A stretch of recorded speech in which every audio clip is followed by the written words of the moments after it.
So let's talk a little bit about linens and decor. You see, the linens can take up a tremendous amount of color to the room, and in fact, the texture of its overall design. Because the tabletops do take up so much of the space, and think about this, the top of the table is the largest footage of space that you visually see when you walk into your wedding venue. So that means whatever that color is, it truly will make the biggest difference. Here are some things to consider when looking at your linens.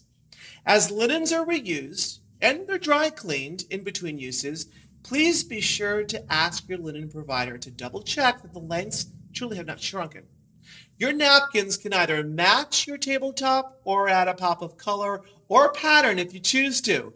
If you also choose the matching route, I suggest a charger or china plate of a different color to break this up. Now let me just clarify something. A charger is the base plate that sits at each person's place setting, and it adds color.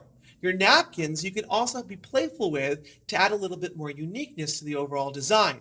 Now, if you want to be a little DIY, napkin rings made of lengths of fabric or a strand of pearls is easy and beautiful to add to each napkin. To add a floral head, you can also create a minimum cost for a maximum effect at each place setting. Now, for a terminology breakdown, this is really sort of a mathematical bit of information. An underlay is the main full coverage. That's the full cloth that covers the entire table and falls to the floor. An overlay can either be a smaller cut or the same cloth, just perhaps sheer, that sits on top of the first cloth, which is the full-length underlay.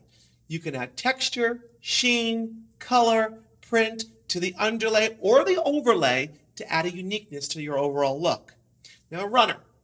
A runner is a long length of decorative fabric that can be used over the base layer or on its own to add a softness to a wooden table or in fact to any table.